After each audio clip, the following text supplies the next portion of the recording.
On the frigid, moonless night of December 6, 1978, a 26-year-old night watchman, husband, and father of two named Pierre Zanfretta was on a routine patrol in the village of Torregila when he stumbled into a horrifying encounter with creatures that would forever change his life. According to Zanfretta's report, he was negotiating the dangerously icy roads in his patrol car, en route to the currently unoccupied country home of a client, Dr. Ettore Raihi, when the engine, radio, and lights of his vehicles all simultaneously and inexplicably died. It was at that moment that Zanfretta claimed to have seen four lights moving around in the garden of the Raihi house. Assuming that the strange beams were emanating from the flashlights of would-be thieves, Zanfretta quietly climbed out of his car with his revolver and flashlight at the ready. The security guard, courageously committed to protecting his client's home, silently slipped through the open gate and crept along a rock wall in an effort to get the jump on what he still assumed were ordinary burglars. It was then that he got the shock of his life. Just as he was preparing to leap out to control these trespassers, Zanfretta felt something touch his shoulder from behind. He spun around, revolver in hand, but instead of finding an average human criminal illuminated by his flashlight's harsh glare, he saw an entity that he described as being an enormous green, ugly, and frightful creature with undulating skin, as though he were very fat or dressed in a loose, grey tunic, no less than 10 feet tall. In later interviews, Zanfretta would include more explicit descriptions of these ostensibly interstellar beasts, including such features as hairy, greenish skin, points on the sides of their faces, rounded fingertips, monstrous, yellow triangular eyes, and red veins across the forehead. Based on this depiction, these life forms may be akin to what some believe are a particularly nasty breed of ET, known in ufological circles as reptoids. Zanfretta also described a unique mechanical apparatus that fit over their mouths, which enabled them to breathe in Earth's oxygen-rich atmosphere. Later, while under hypnosis, he recalled asking these creatures about the odd device. "Why don't you have a mouth? You get only those ions with a net, which give out light." Zanfretta was so stunned by the sight before him that he immediately dropped his flashlight. But, in what was no doubt an adrenaline-fueled burst of self-control, he managed to hastily snatch it up and sprint away from this bizarre brute. As he approached his car, Zanfretta would testify that a brilliant light began to loom up behind him. He looked over his shoulder to see a massive, triangular shape, which blinded him with its luminosity. Zanfretta shielded his eyes with his arm and stared in awe as this gigantic UFO, which he claimed eclipsed even the house in its immensity, ascended with a hiss from behind the Raihi residence. It was at this point that Zanfretta claimed to have been blasted with a searing wave of heat. Struggling, the guard finally made it back to his car, where he proceeded to contact his security company's center of operations in nearby Genoa.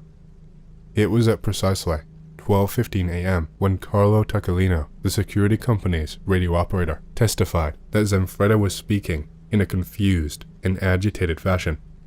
Taccolino claimed that what little he could discern of Zanfretta's incoherent babbling consisted of descriptions of bizarre, inhuman beings.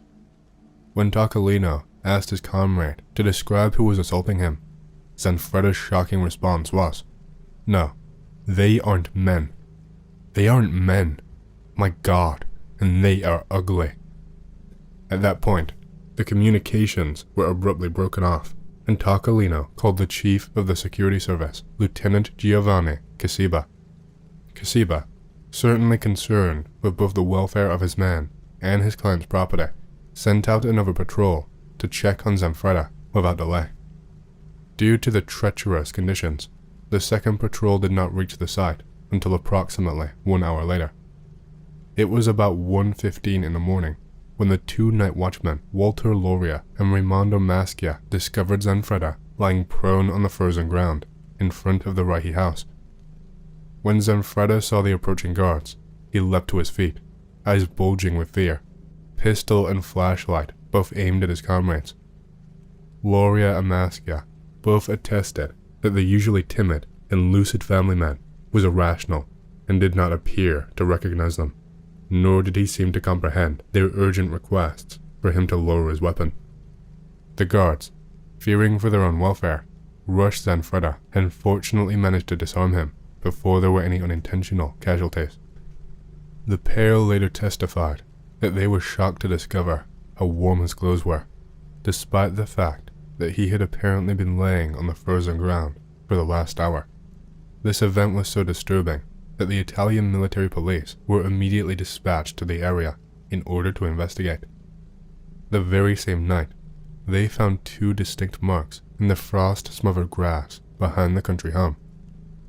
These immense imprints, which some have speculated may have been created by the triangular UFO's landing gear, were measured to be 9 feet in diameter and were shaped like horseshoes.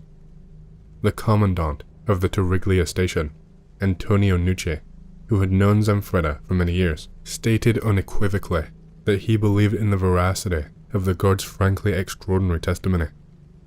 When asked his opinion of the mental stability of this professional sentry, Nucci answered, "I can state with certainty that he is a clear-thinking man with no strange fantasies in his head. When we went to investigate the scene the next day, he almost didn't want to come. He was so scared. Only something exceptional could have frightened him so." During the investigation, Nucci revealed that no less than 52 Torriglia citizens had reported spying a bright, glaring illumination emanating from the direction of the Reiche house at the exact same time that Zanfretta testified to watching the triangular UFO rising up into the atmosphere. The story might well have ended there, were it not for the frenzy that soon descended on the village of Torriglia in the form of a scoop-hungry press who had gotten wind of this extraordinary tale of UFOs, gargantuan alien visitors, and a petrified security guard. Not surprisingly, the reactions of most of the television and newspaper reporters had to the story ranged from polite skepticism to outright ridicule of Zanfretta in his mental state. Some even went so far as to flat out assert that he was lying about the whole thing. This incredulous attitude was shared by almost all of the journalists, with the sole exception of a reporter named Rino Di Stefano, who was working for the local Genoa daily paper. Di Stefano was intrigued by the Zanfretta case and wrote several articles on the subject. Unlike most of his peers, Di Stefano could not rationalize why a husband and father who was engaged in a respected profession would jeopardize both his career and his reputation in the community by making up a story as patently ludicrous as this. So he took it upon himself to contact Zanfretta in order to get to the bottom of this mystery. What seemed to confirm Di Stefano's belief in Zanfretta's sincerity, above and beyond the additional 52 eyewitnesses who claimed to have also seen a bizarre light in the area, was what he attested to be the man's disdain for the dubious fame and local recognition he was now being bombarded with. Zanfretta did not want to be famous. He refused the notoriety because he was worried about his job and his family. Zanfretta even admitted to Di Stefano that the crank calls he was steadily receiving were beginning to take their toll. "People call me on the phone at all hours just to play jokes on me. I don't know what it was that I saw, but I saw it. I am not a liar. If I could have, I wouldn't have reported my experiences, now that I see the consequences." On December 23rd, 1978, the harried Zanfretta, with the encouragement of Di Stefano, agreed to undergo hypnosis in order to shed light on what really happened on the fateful night of December 6th. The session was held in Genoa and was presided over by Dr. Mauro Moretti, a psychotherapist and member of the Italian Association of Medical Hypnosis. During the session, Zanfretta confirmed that not only had he actually seen beings from another world, but that these colossal fiends had actually abducted him. He further claimed, under hypnosis, that these terrifying apparitions had transported him into a hot, luminous location where they thoroughly examined and interrogated him. According to Zanfretta, these creatures did not speak Italian, but used a strange, luminous device to translate what they were saying. During the same session, Zanfretta also indicated that the creatures came from the planet Teutonia, which was located in the Fur Galaxy, and that, perhaps most disturbingly, they want to talk with us, and that they will soon return in larger numbers. It should be noted that soon could be a relative concept from species hailing from another world. Sadly for Zanfretta, the horrific abductions did not stop here. At 11:45 p.m. on the foggy, rain-soaked eve of December 26, just 3 nights after his first hypnosis session, Zanfretta claimed to have been snatched yet again. The guard stated that he was driving his patrol car through the Borgali tunnel near the Scafera Pass when he suddenly lost control of the vehicle. The panic-stricken guard immediately radioed in and reported that his car was now driving of its own accord and had emerged from the tunnel. The horrified Zanfretta desperately tried to engage the brakes and the steering wheel, to no avail, as the Fiat continued to barrel through the drizzly fog bank up a steep incline. After traveling in the presumably remote-controlled automobile for approximately a mile, the Fiat finally came to a bone-jarring halt. Zanfretta was thrust forward by the momentum and smashed his head against the steering wheel. It was then that his car was bathed in a white-hot light. At this point, the security company radio operator claimed that Zanfretta called in, speaking in what he described as a very controlled voice, stating that, "The car has stopped. I saw a bright light. Now I am getting out." Much like the first incident, Zanfretta and his vehicle were discovered at 1:10 a.m. by another pair of security guards. The first man to spot Zanfretta was Sergeant Emmanuel Travanzoli. Travanzoli stated that he found Zanfretta in a field near the road, and, despite the continuing downpour, his clothes were warm and dry. Travanzoli also claimed that Zanfretta was in a state of shock, quivering and weeping. This time, the men on the scene were disturbed to hear their companion declare, "They say I must leave with them. What about my children? I don't want to. I don't want to." Once again, the Carabinieri were called in. After they arrived on the scene, the military officers found, much to their befuddlement, that even though the Fiat had been exposed to the cold downpour for an extended period of time, the roof of the car was as hot as one that had been baking in the scorching sun. Equally inexplicably, the officers revealed that the auto's interior was as hot as an oven. As if that weren't bizarre enough, the military police also discovered that the Fiat was surrounded by inexplicably large boot prints, measuring 20 inches long by 8 inches wide. These odd, Bigfoot-like prints had a distinctive bare spot between the sole and the heel. This remains one of the most intriguing traces of physical evidence ever to have been left at the scene of an alleged alien abduction. The Carabinieri then came across Zanfretta's revolver, a Smith & Wesson .38 Special, which had been fired 5 times. Amazingly, the still scared guard could not recall at whom or what he had fired the weapon. Needless to say, due to the unexplained firing of bullets, as well as the public furor surrounding these abductions, the military police's probe into these unlikely events required a full report. On January 3rd, 1979, all data in the case was collected by Commandant Nucci in a file labeled "The Report on the Sighting of Unidentified Flying Objects by Fortunato Zanfretta." This file was forwarded to the Magistrate's Court in Genoa with an inquiry as to what action should be taken.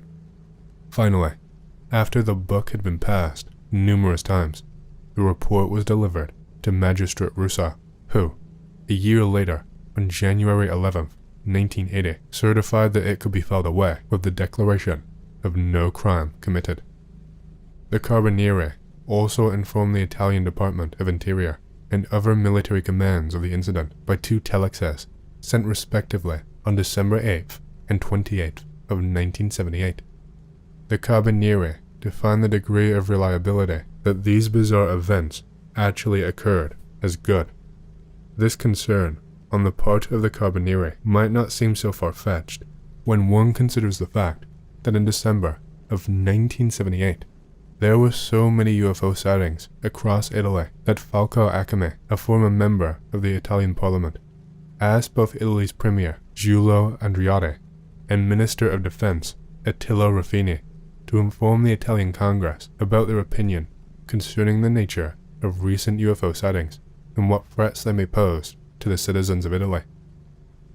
Following his second encounter with the unknown, Zanfretta became somewhat of a reluctant celebrity.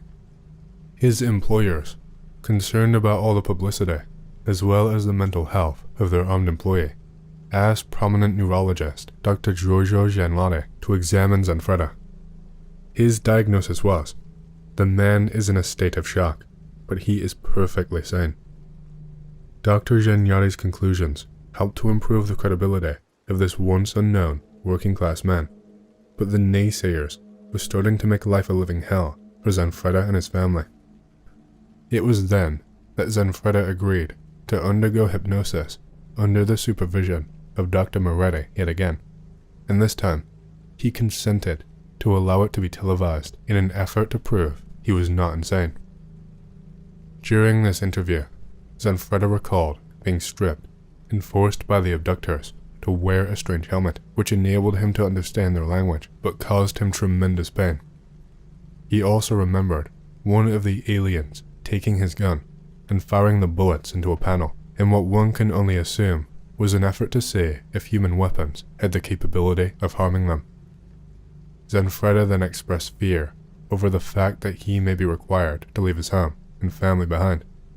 "I know that you need me, but I don't want to. I like to be alone. I have 2 children. I feel good this way. And after all, you are not human beings. You are horrible." Hundreds of thousands of viewers watched this extraordinary interview, but instead of clearing his name, it only further exacerbated the skepticism of his critics and elevated his cult celebrity to a global level. Eventually, as is often the case in unexplained events, the furore died down. That was until Zanfretta was abducted a third time. On the night of July 30th, 1979, Zanfretta was on a motorcycle patrol in the residential area of Quarto in Genoa, far from the lonely peaks of Torriglia, when he vanished once more. Again, his fellow guards were the first on the scene. They managed to find him following a 2-hour search on the summit of nearby Mount Fasce. It should be noted that local eyewitnesses claimed that they had not seen the young guard or his motorcycle travel up the single road that led to the top of the mountain. This time, a hypnotic regression was conducted at International Center of Medical and Psychological Hypnosis in Milan, where, on his own request, Zanfretta was injected with sodium pentothal by Professor Marco Macasson. While under the true serum's effects, Zanfretta claimed that he was lifted from the ground onto the alien spaceship by a mysterious green light. Following the procedure, the professor confirmed that no human being can knowingly lie while he is under this treatment, so I think it's very probable that Zanfretta had these encounters. Still, for poor Zanfretta and an even more unfortunate coworker, the worst was yet to come. At about 10:40 p.m. on Sunday, December 2nd, 1979, Zanfretta disappeared for the 4th time while driving an Austin Mini in the suburbs of Genoa. This time, however, the 26-year-old would not be the only one to have a brush with the inexplicable. While driving in the hills of Genoa, searching for their missing cohort, 4 patrol guards claimed to have clearly seen a very strange, cloud-like object floating above them. Suddenly, 2 beams of light seemed to emanate from within the large cloud, illuminating the patrol cars below. The vehicle's engines concurrently stopped dead, and the frightened yet curious guards got out of their patrol cars to get a better look at this UFO. Apparently, the Chief Lieutenant Kasiba became so frightened by the sight before them that he fired his pistol at the unknown object. It was then that the ethereal lights were extinguished and the UFO slipped away. Sadly, Lieutenant Kasiba's frightened reaction would not be the most tragic result of this unusual eyewitness event. One of those guards, Germano Zanardi, was so traumatized by the implication of what they had seen that it was said he never fully recovered his mental stability. A few months following this encounter, he ended his own life with a self-inflicted gunshot to the head. Just when it seemed as if it were impossible, the case took an even weirder turn, when on Monday, December 3rd of the same year, at approximately 9:30 p.m., Zanfretta got out of his patrol car at a self-service gasoline station near downtown Genoa. Zanfretta claimed that he heard someone calling out to him from the shadows outside the station. He described an entity that was speaking to him as a tall, humanoid figure with a bald, egg-shaped head, who was dressed in a checkered suit that included a chest plate made of steel where the shirt should have been. Zanfretta swore that the sound of the outlandish individual's voice physically compelled him to obey the request that would come next. Apparently, the voice, which may or may not have been telepathic, as is often the case in grinning man scenarios, ordered him to drive his vehicle into a small cloud that was hovering just above the ground. Zanfretta did as he was instructed, and claims that he and his patrol car were levitated within the cloud and deposited onto a huge spacecraft. On board the ship, the guard was allowed to explore with the company of the oversized aliens. Within the colossal craft, Zanfretta claimed to have seen large, transparent cylinders filled with a weird blue liquid. One of the cylinders was said to have contained a frog-shaped body, which the aliens explained was an enemy of ours from another planet. In two other cylinders, Zanfretta observed a large bird-like creature and another humanoid figure that he described as looking like a caveman. Around this time, these mystifying beings attempted to give Zanfretta a transparent sphere with what appeared to be an electrically charged pyramid inside. The aliens claimed that utilizing the sphere would enable human beings to comprehend who they were and how they live. Zanfretta tried to refuse the gift, stating that he had enough of all these strange encounters and wished only to go back to his normal life. Nevertheless, the creatures insisted he accept it, informing him that he was to give the sphere to a man of whose name he had never heard before, noted American scientist and UFO researcher Dr. J. Allen Hynek. Zanfretta, for reason only clear to him, claims that instead of giving the prize to the now deceased Hynek, he hid the object somewhere in the hills near Genoa. Zanfretta disappeared again on February 14, 1980, after which he was found by his colleagues in a state of shock and suffering from mild hypothermia. A villager living nearby stated that mere minutes before the rescuers arrived, he spotted a huge, radiant mass in the sky. During the next hypnosis session, Dr. Moretti found Zanfretta to be uncharacteristically uncooperative. While hypnotized, he claimed he was contacting the aliens and began to speak an odd, unknown language. His voice became guttural, and he uttered cryptic phrases like, "Question with negative answer, Tixel. You can't work out anything in a case like this. To believe or not to believe doesn't mean anything, each thing in its own time." Against all odds, Zanfretta managed to vanish yet again on August 14, 1980. But this time, he was under close observation and was found before the aliens, or a grinning man for that matter, could contact him. This was the end of his ordeal, at least until recently, when the now long-retired security guard claimed the extraterrestrials reinitiated contact. To what end remains to be seen.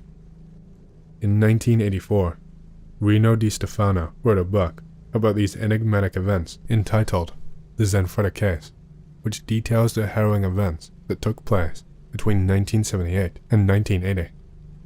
That same year, the Italian state National Broadcasting Network, Rai TV, made a two-part docudrama based on the book. While there can be little doubt that the purported series of events that took place near Torriglia, Italy, borders on the absurd, one cannot dismiss the fact that there were over 60 additional eyewitnesses to this strange aerial phenomenon, and at least one poor soul who lost his life because of it.